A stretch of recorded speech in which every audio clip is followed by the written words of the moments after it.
Hello, this is Myra Elaine on the Buying Space channel. Today I'm reading from the four Gospels: Matthew, Mark, Luke, and John. I'm in Luke chapter 11. I'm going to start in verse 29. As the crowd pressed in on Jesus, he said, "This evil generation keeps asking me to show them a miraculous sign. But the only sign I will give them is a sign of Jonah." What happened to him was a sign to the people of Nineveh that God had sent him. And what happens to the Son of Man will be a sign to those people that he was sent by God. The Queen of Sheba will stand up against this generation on Judgment Day and condemn it, for she came from a distant land to hear the wisdom of Solomon. Now, someone greater than Solomon is here, but you refuse to listen. The people of Nineveh will also stand up against this generation on Judgment Day and condemn it, for they repented of their sins at the preaching of Jonah. Now someone greater than Jonah is here, but you refuse to repent. I can imagine Jesus was all kinds of frustrated at his disciples and those around him.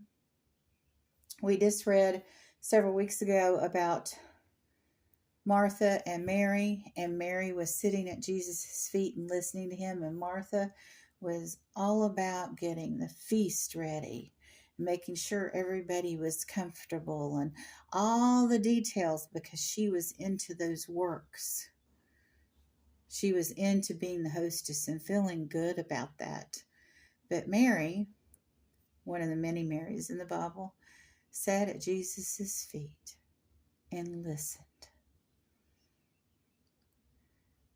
And here he has disciples that are falling asleep when he's up on the mountain praying to God, pleading for his life, when the Romans are coming. And all of these people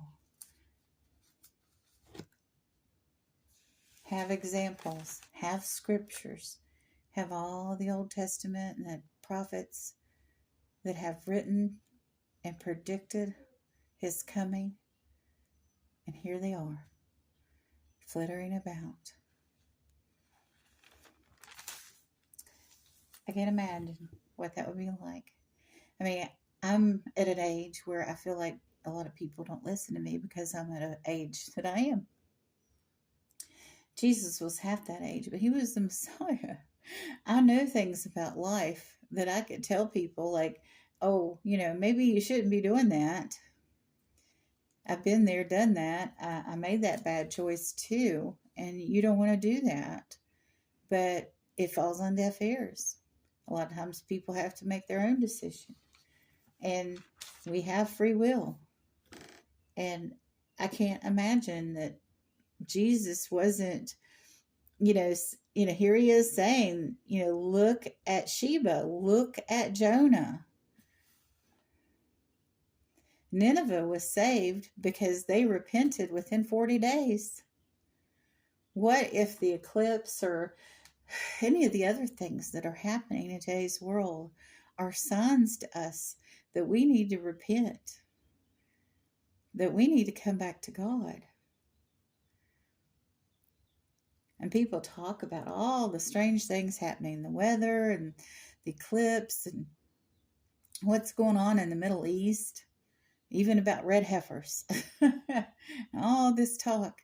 And people listen to it, but they go about their day and they don't take a minute to pray or to read their Bible or think about, how this is all related. I think about it. Maybe I'm wrong about the details. No one knows the day or the hour, but I believe in Jesus Christ. I believe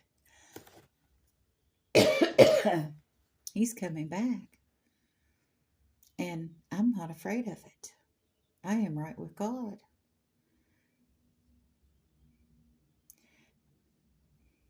Just something to think about as you go about your day. I just recently read Jonah on my adult Bible studies, and there was a lot I didn't know about Jonah. Maybe it's time that you all read the book of Jonah. It's just 4 chapters. You all have a wonderful and blessed day, and God bless you all.